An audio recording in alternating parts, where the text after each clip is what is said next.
Hey guys, my name is Steve, it's Heroine's Corner, welcome back to my channel, and today I'm going to be talking about some of my favourite books of 2022.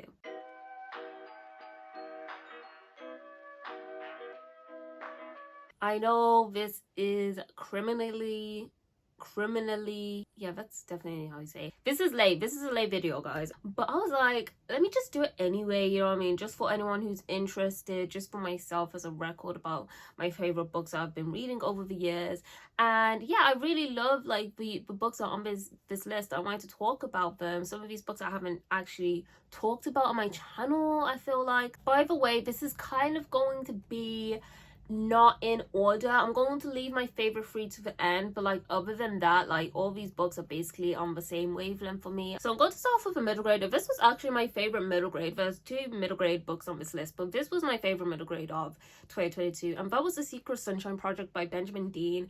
And honestly, guys, I feel like Benjamin Dean's kind of becoming like an autobiography now. He's kind of got like 3 out of 3 so far, so I'm really enjoying like just following his like writing career from like book to book to book. The Secret Sunshine Project, it's about two sisters who kind of move to the countryside, like it's like rural, like outside of London, and like in this village, town, whatever, they don't have like a pride event, so they make their own pride event, and it's really fun. It's just such a charming story. This book is just so like appropriately titled because this book is just it's just sunshine. It's just pages full of sunshine. I was just smiling to myself. I feel like I don't read a lot of books about sisters a lot. Like surprisingly, it feels like I don't read a lot of books about sisters, so I really enjoyed like the sisterly dynamic between the two sisters. Sometimes like when a middle grade hits, it just hits, guys. Like it's just, oh, it just makes you feel all the things, and like, I just loved it. So I might as well talk about the other middle grade that's on this list as well, and that is Onyeka and the Academy of the Sun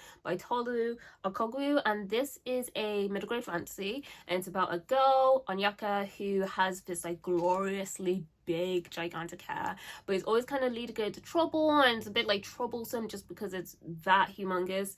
And one day she discovers that like her hair has powers, and it's kind of tied with her father who disappeared years ago as well. So like all this stuff kind of happens like really quickly, and her mother sent her to an academy in Nigeria with other students who have like these magical abilities.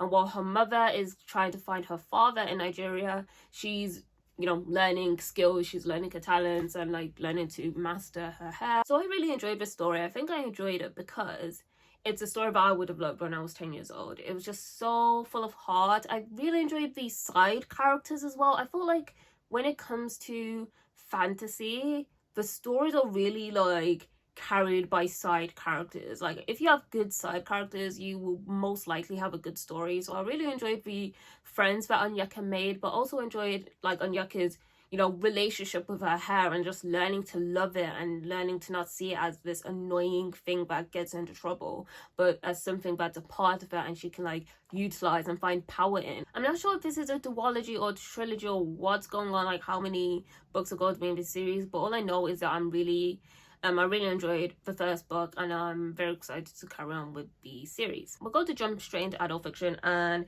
we're going to talk about Don't Cry For Me by Daniel Black. And this is a adult contemporary novel about a father who is looking back on his life. He's writing letters to his son, and his relationship with his son has been strained because his son didn't conform to, you know, the toxic masculine ideals that that the father had placed on him. And his son is gay as well, so we're just dealing with a lot of different things in this book. Firstly, I appreciated the kind of letter format. I really enjoyed like the intimacy that brought to the story, and I feel like I don't read a lot of like books like that through letters, so I just enjoyed that like in its own, like as its own thing. But also just like dealing with toxic masculinity, I felt like it was done in a very refreshing way, and I think because it was taught, like it was being explored through the perspective of a father who had these like toxic ideals, had this homophobia, had this misogyny like inside of him, and just really trying to explore like where that came from and just his own reflections as like an older man and seeing where he went wrong. We also kind of see like a marriage kind of dissolve because of his toxic masculinity, and we also see like a rise of, I think it's second wave feminism at the time as well. So there's a lot of things going on in this book, but it was done so succinctly, it was just done so efficiently. Like when I do think back of this book, I'm like, wow, that is a well written, that's what you call a well written novel. So the next book we've got on this list is Someday Maybe by Anye Noir Benelli, and this is a adult contemporary adult fiction book again, and it's about a wife who is dealing with the aftermath of her husband's suicide. This is such a good book, guys.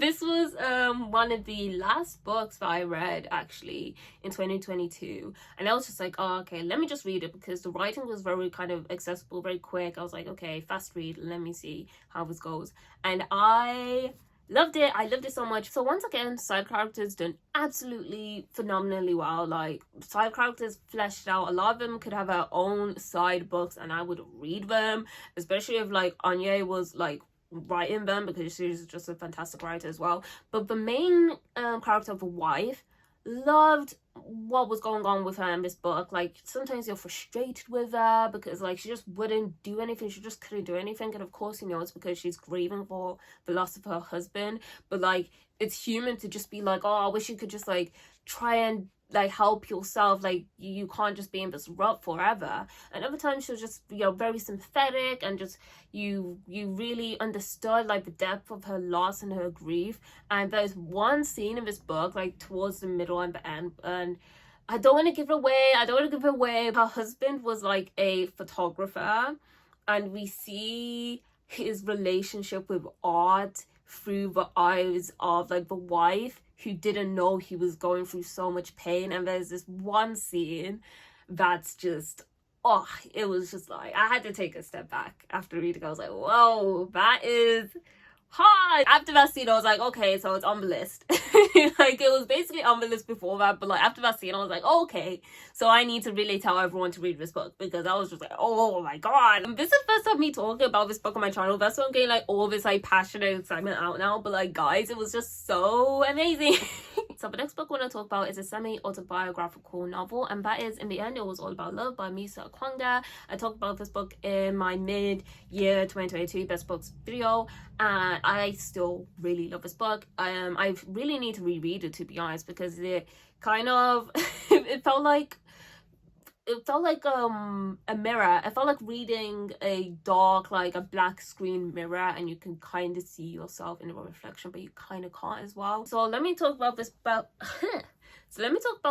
a bit. We follow the narrator who's freshly arrived in Berlin, and it's coming up to his 40th birthday, I believe, and his dad died when he was 40, so he's kind of having all these thoughts and feelings about if his dad would be proud of him and what his life has become like towards the age of 40. And he's thinking about love, he's thinking about career, he's thinking about passion, desire, like he's thinking about being an adult, if he's adulting well. And also he's thinking about Berlin and the city, because Berlin has its own kind of character. So I just really enjoyed this novel. It's hard to really pinpoint what I enjoyed about it, other than like going back to the analogy of like, it's like looking at a mirror, but you're looking at like a black mirror, and so you can't really like see yourself in it, but you can see yourself in it. Like I felt like I was reading a lot of my own thoughts and feelings on the page, but it was kind of distorted in a way. Like it was just a very interesting experience for me to read, and I know that like if I reread it again at a later date, I'll just get even more kind of revelations about myself, let's say. But you could tell this book was kind of personal in a lot of ways, because it is like semi-autobiographical. But I feel like I would love to see this author write like, I don't know, like just write a story, like a like a coming of age story, but for like people in their middle ages. And I know I'm not like middle aged and stuff, but I feel like he has a lovely way of just talking about life and talking about like these very human things that we all kind of go through. The next book I want to talk about as well is Yenka Where's Her Husband, by Lizzie Damilola Blackburn. I do talk about this book a lot because I feel like it's just a quintessential coming of age story for people in their 20s, you know, late 20s, early 30s. I just really enjoyed this book so much. But this is a romantic comedy, guys. Like it was marketed as a romantic comedy, and I really don't know why it was marketed like that, because there is romance and there is comedy, but this is a buildings roman. This is a classic buildings roman, and she's trying to find herself. She's trying to find like her identity, and she's just not getting it like a lot of these points. But I felt it was so charming. It was such a charming read, guys. Very, very sweet, and you're really rooting for Yenka throughout the book to just like get a grip of herself and to just find herself. Sometimes you don't need a book to do plot twists and jump scares. Sometimes you just need a book to tell a story, and Yenka Where's Your Husband is a very lovely story to read, and I really enjoyed it, and that's why it's on this list. So we're kind of getting to like my top 3 books now, but I do want to give out 2 honorable mentions just before we get to the top 3 books that you guys probably already know about. So the first honorable mention I have is Tomorrow I Become a Woman by Emunose Adofen. You have 3 kind of core components within the novel. You have a dysfunctional marriage where there's domestic abuse towards the wife from the husband. You have this dysfunctional mother-daughter relationship, which is just like so frustrating at times, but it was done so incredibly well. And then you also have this friendship group dynamic, and you have these 3 female friends who are all trying to meet societal expectations for women in Nigeria at the time. I think it's towards the 80s, 70s, 90s we get into, I feel like, if I remember correctly. And I really enjoyed this book. It just wasn't on my favorites list just because not all 3 of those elements were equally as strong. All of them were written incredibly well, but not all equally strong, so I just had to it just missed off the favorites list. So another honorable mention that I want to say just before we get to the top 3 books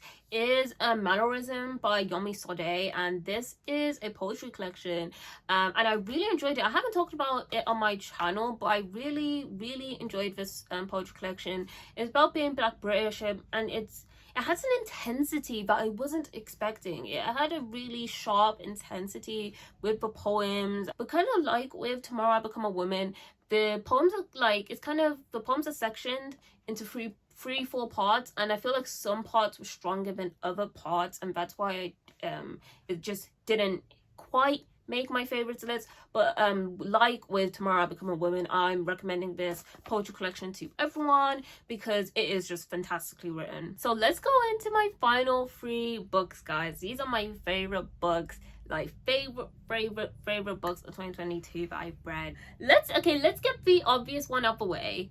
Dear Centurion by Akwaeke Emezi. This book was just so, it was just so, in it, Akwaeke Emezi is just talking about their identity, their career, their love life, their family, just a lot of different things are tackled in this memoir, and I just found it kind of like it's hard to put into words like why this book really clicked for me, but I read it right at the start of 2022, and I reread it maybe 3 times, like within the space of a month. I reread it because I felt like I was just finding so many truths within it. It was kind of like a treasure chest. I was just like, wow, this is great.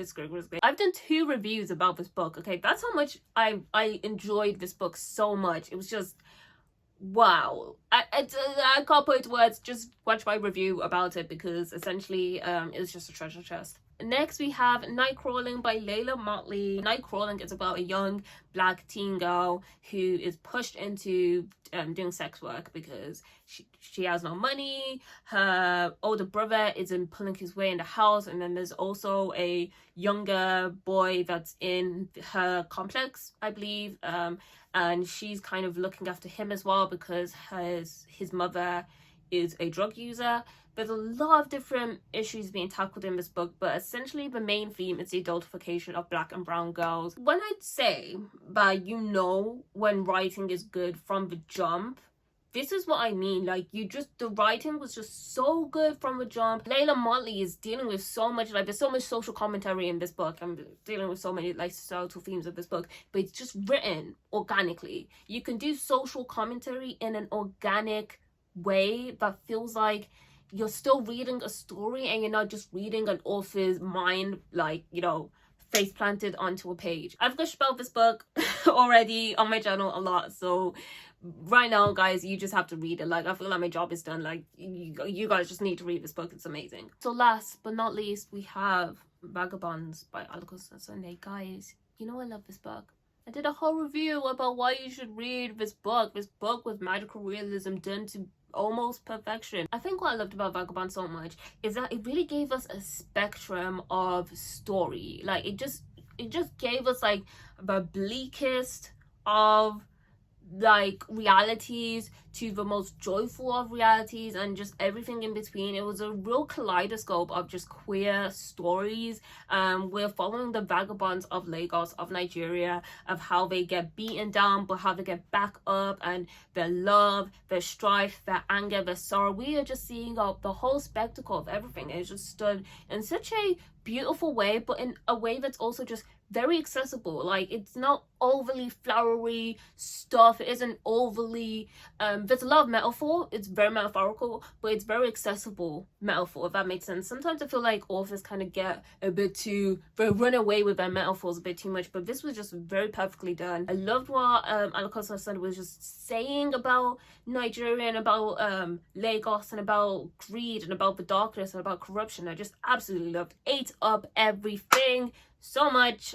I did a whole review about this book, guys. You know I love this book so much. And that is it, guys. Those are my favorite books of 2022. I'm so happy, actually, that I got this video out, because I was thinking, oh, maybe it's a bit too late. Maybe I should just leave it. But actually remembering the books I love so much and why I love them kind of just like renewed my own love for reading and for finding those stories. I want to find like stories like this again in 2023, like, and I will, okay? Like, I'm on a mission. But yeah, all of these reads were basically golden and I just adored them so much, and you guys should definitely read them because like they're amazing. So yeah, read them, please. That is it, guys. Please remember to like this video, tell me down below what your favorite book in 2023 was, and let me know if you have any thoughts about my list. If you've read any of the books I've talked about in this video, please let me know down below as well. Also remember to follow me on Twitter. It is Heroine's Corner. But I'll see you guys soon in another video soon. Bye.